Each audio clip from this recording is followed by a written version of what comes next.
깊이가 이신 뉴스, 노실계 배려보는 제주포커스다.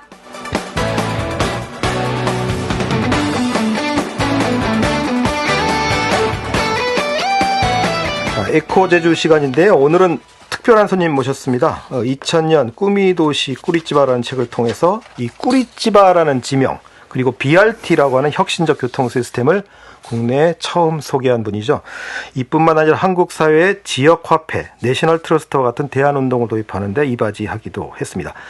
70살이 넘은 지금도 세계적인 생태환경도시, 녹색교통도시, 탄소중립도시를 소개하고 기후위기에 대응하는 탄소중립 전략을 연구하고 계신 지속가능도시연구센터 박용남 소장 스튜디오에 모셨습니다. 안녕하십니까? 안녕하세요. 제 소개가 좀 충분했나요?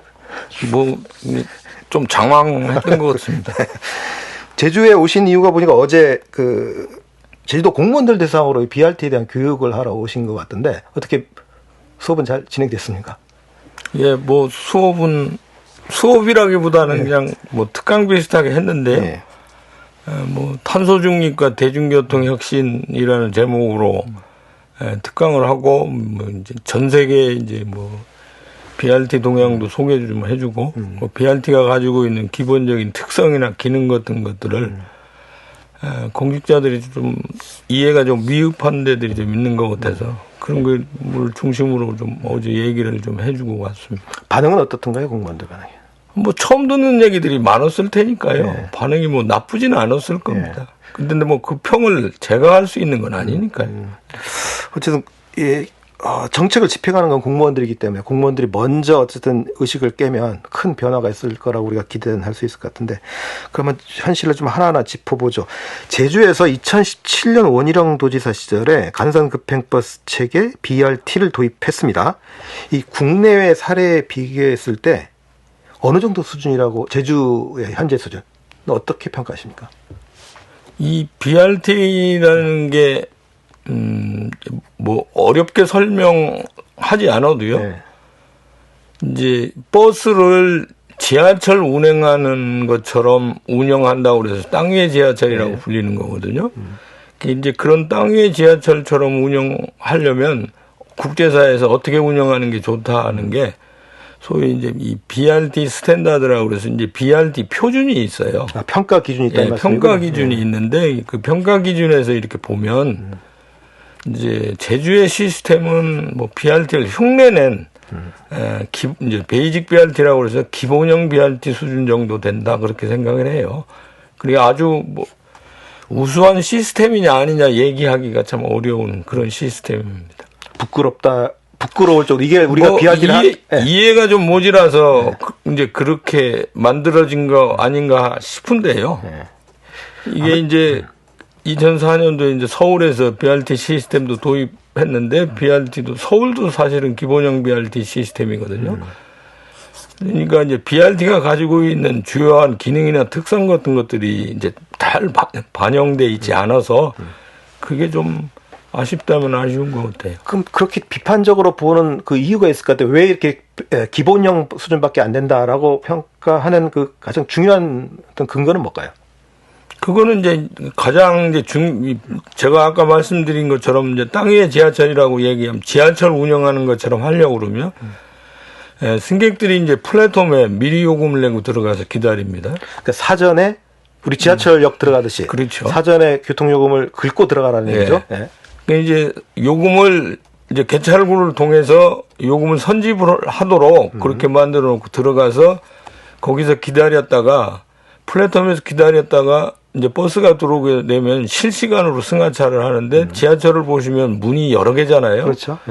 근데 이제 버스가 외국의 경우에는 굴절버스 또는 이중굴절버스 같이 이렇게 차량이 2대, 3대에 매달려 있는 버스가 문이 많아요. 문이 이제 동시에 열리고 승하차를 하도록 그렇게 평면에서 하도록 그렇게 만들어 놨는데 이제 그렇게 하니까 장애인들도 다른 사람의 도움 없이 휠체어 탄 사람들 승하차가 가능하죠. 근데 이제 우리나라에서는 그런 게 제대로 안 돼 있습니다. 아마 여러분이 좀 개념이 이해하기 어려우시면 그냥 서울 지하철 탈 때 생각을 하시면 되는 거네요. 그렇죠. 지하철이 아니라 그 지하철이 바로 그냥 도로 위로 올라와 있고 그러면 지하철 탈 때 생각해보면 가만히 기다리고 있으면 지하철이 도착하면 동시에 스크린 도어가 쫙 열리면서 한꺼번에 승하차라는 예. 그것도 승하차도 출입구가 평평하기 때문에 예. 큰 무리 없이 계단 올라가는 것처럼 하는 게 아니라 예. 할 수 있고 그러면 휠체어도 왔다 갔다 할 수 있어요. 예. 그러니까 그거를 지상 위에 그런 체계를 구현하는 게 진짜 BRT다. 뭐 사실 뭐 제가 본 BRT는 이제 주로 이제 그런 BRT들을 이제 BRT라고 얘기하는 건데요. 이제 물론 이제 중앙차로를 해서 독립적인 그런 전용로를 만들어주는 것도 필요하고요. 근데 이제 제주에 있는 거는 전용차로만 있는 거지. 사실 다른 이제 BRT의 중요 구성 요소들을 담아내고 있지는 못하니까 좀 아쉽죠. 그냥 중앙버스 전용차로제지 이걸 BRT라고 부르기도 참 민망하다. 이렇게 좀 이해하면 되겠네요. 뭐 그렇다고 보시면 좋을 것 같습니다. 그렇죠. 우리가 지금 버스를 타려고 하면 선지불이 아니죠. 버스 탈 때 내야 되는 거고 또 출입구도 사실 하나밖에 없기 때문에 계속 줄지어 기다려야 돼요. 예. 또 버스도 계단을 오르내리는 것처럼 올라야 되고 예. 이런 것들이 사실은 BRT 개념하고는 맞지 않다 이런 말씀이신 것 같아요. 근데 한국에서 어쩌다 아까 말씀하셨지만 2004년에 이명박 서울시장 시절에 처음 도입했고 이게 되게 확대됐어요. 뭐 수도권 또 대전권 부산 울산권 등에서 운영 중인데 그러니까 제주는 어느 정도 이제 평가를 하셨고 국제 수준과 비교했을 때 그럼 우리 가장 그래도 국내에서 그래도 이 동네는 그다 낫다라고 하는 지역이 있습니까? 시행착오를 좀 겪어서 그런데요. 이제 세종시에 있는 게 그중 사정이 좀 나은 편이죠. 이제 어떤 여기도 이유에서 그런지? 시행착오를 상당히 많이 겪었습니다. 이제 시행착오를 많이 겪었는데 세종시 같은 경우는 다른 도시랑 달리 백지 상태에서 BRT 시스템이 들어와서 이게 다른 데보다 이제 조건이 좋았죠.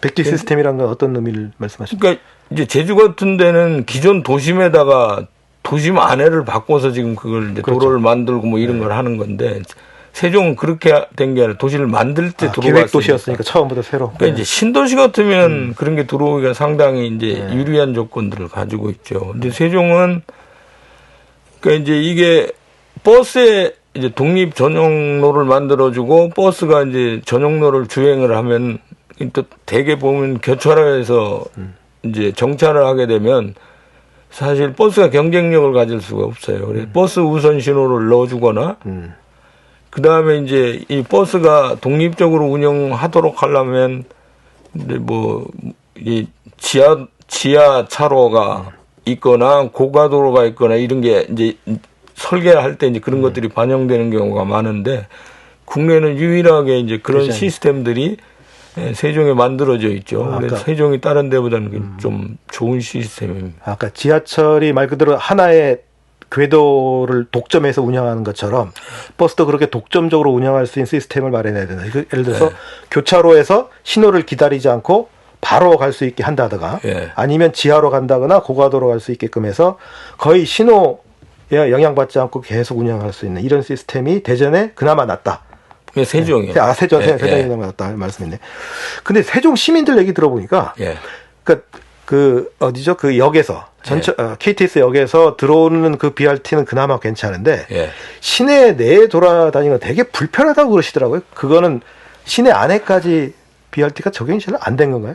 아니 그렇지는 않아요. 이제 사람들이 이제 그 워낙 이제 지금은 익숙해 있어서요. 이제 초창기에는 이 BRT 운영하는 거나 버스 교통이 운영되는 시스템들이 좀 상당히 미흡했어요. 이제 최근에 와서는 그게 이제 많이 개선되고 바뀌어서 뭐 그 정도까지 이제 평가를 하기는 참 어렵습니다.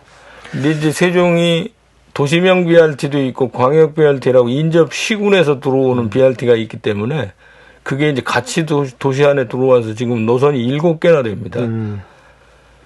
어쨌든 베이직 BRT 수준은 한 단계는 업그레이드 됐다. 네, 뭐 훨씬 그거보다는 좋은 시스템이죠. 자, 제주는 근데 그 BRT도 아니고 SBRT, 슈퍼 BRT를 하겠다고 합니다. 그러니까 지금 제주형 간선 급행버스 고급화 사업이 이렇게 한국말로 이렇게 풀이를 했는데 그러니까 슈퍼 BRT거든요.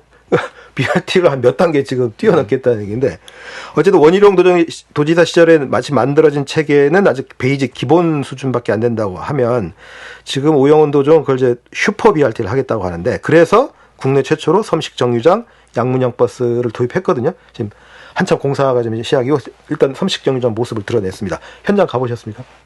예, 어제 강의 끝나고 저녁 늦게 거기를 한번 가봤습니다. 가보셨어요? 예. 내가 이제 안 가볼 수가 없어서 그렇죠. 예. 그래서 직접 가봤는데 보시는데, 예. 저는 그런 삼식정류장을 저는 뭐 세계 이제 많은 도시들을 돌아다니면서 삼식정류장을 봤는데 그런 정류장은 본 일이 별로 없어요. 아, 국내 최초네요? 아니, 세계 최초네요? 그러면? 뭐 좋은 의미의 세계 최초는 아니네. 좋은 의미의 세계 최초라고 말하기는 참 어렵죠. 어떤 면에서 그거 좀 이게 삼식정류장이 제가 조금 전에 말씀드렸던 이제 BRT 정류장이 가지고 있는 기본 기능이나 특성 같은 것들을 감안해서 설계돼야 되는데 이제 이건 그렇게 되어 있질 않아요. 그 어제 보니까 삼식정류장이라고 그래서 중간에 이제 쉘터가 이제 그 시민들이 쉼터가 대기 공간이 두 개가 있고 양쪽에 있죠. 예. 이제 중간에 두 개가 있고 나머지 세 개 정도 공간에서 이제 승하차를 하도록 그렇게 사람들이 되어 있는데 차량이 많이 밀집돼서 들어온다든가 아니면 그 승객들이 거기 많게 되면 사실 안전 보장하기도 어렵고요. 이제 스크린 도어가 있어서 승하차를 하는데 이제 그게 이제 문제를 풀 수 있으면 좋은데 이제 그렇게 되어 있지도 않고 그러니까 시민들이 대기 공간에서 기다렸다가 기존의 옛날 방식대로 그대로 가로변에서 타던 것처럼 그렇게 타도록 지금 되어 있기 때문에 기능이나 특성으로 봤을 때 이제 그런 시스템은 제가 외국에서 별로 본 일이 없습니다. 저도 현장에 가보긴 했는데, 그러니까 정류장이 상당히 길긴 깁니다. 어쨌든. 네. 근데 상당히 긴 공간을 대기 공간을 만드는데 에너지를 다 써버렸다? 뭐 이런 느낌이 좀 들더라고요. 그러니까 다시 버스 정류장은 오래 대기하는 게 아니라 빨리빨리 버스를 타서 빨리빨리 가도록 만들어주는 게 주요한 목적 아닐까요, 그게? 그러니까 이제 다른 도시들 보면 이제 삼식정류장이라는 데가 이제 이제 대기 공간 전체가요. 대기 공간 전체가 삼식정류장 틀로 만들어져 있어요. 전체가. 예. 그러니까 그 얘기는 전체인데 양쪽으로 문이 열리게끔 하면 그렇죠. 이제 그렇게 이제 그 승하차를 양쪽에서 상행선, 하행선에 있는 차들이 이게 실시간으로 들어오면 승하차가 가능하도록 이렇게 스크린 도어가 열리면 승하차를 하도록 그렇게 이제 만들어져 있는데 여기는 그런 기능은 뭐 하나도 없으니까요. 국내에도 삼식정류장은 있습니까? 국내 삼식정류장은 아마 제가 보기에는 제주가 처음일 거예요. 그래서 이제 다른 도시에서도 뭐 슈퍼 BRT 한다, 삼식정류장 한다 그러니까 이제 제주에 대해서 이제 관심을 많이 두고 있어요. 근데 예, 그렇죠. 예. 글쎄 이제 이 정도 상태라면 우리가 뭐 보고 배울 만한 게 그렇게 많을 것 같지는 않다 그렇습니다. 그러면 지금 현재 대기 공간을 말 그대로 그냥 밀폐 공간으로 만들 게 아니라 그 양쪽을 스크린 도어로 만들어서 버스가 오면 열려서 탈 수 있게끔 자연스럽게 이런 식으로 바꿔야 된다는 말씀이시네. 뭐 그렇게 하면 그나마 좀 그렇게 하면 이제 그나마 좀 나아질 수는 있겠죠. 네. 그 SBRT에 대해서 국토부가 이렇게 개념 정의를 했더라고요. 전용 차로 우선 신호 사전 요금 지불 전용 차량을 통해서 지하철 수준의 정시성, 신속성을 가진 고급형 BRT다 이렇게 얘기했는데 아까 사전 요금 지불 문제도 말씀하셨고요. 우선 신호도 필요하다고 말씀하셨고 해야 되는데 이게 가장 제주에 도입 가장 부족한 게 뭐라고 보십니까? 다 부족한가요? 이제 전체적으로 이제 BRT의 중요한 기능들을 담아낼 수 있는 것들이 안 갖춰져 있어서 그러면 이 말씀으로 오늘 마지막 질문 드려야 될 것 같은데 어쨌든 그래도 제주도 공무원들이 열심히 해보려고는 하고 있거든요. 예, 어떤 조언을 해주시겠습니까? 좀 기존에 지금 검토됐던 것들을 좀 신중하게 재검토를 좀 하는 것이 필요해 보여요. 원점에서요? 글쎄요, 지금 너무 멀리 와서 원점으로 돌아가기는 쉽지는 않을 것 같아요. 왜 그러냐면 양문형 버스도 지금 제가 보기에 뭐 계약을 해서 지금 구매하는 걸로 지금 되어 있는 상태일 테고 그러니까 어쨌든 뭐 다소 좀 재검토가 필요하다. 예. 예. 어쨌든 오늘 말씀 고맙습니다. 지금까지 지속가능도시연구센터 박용남 소장이었습니다. 고맙습니다. 예. 자, 제주 포커스에서 마련한 소식 여기까지입니다. 저는 다음 주 월요일에 다시 인사드리겠습니다. 안녕히 계십시오.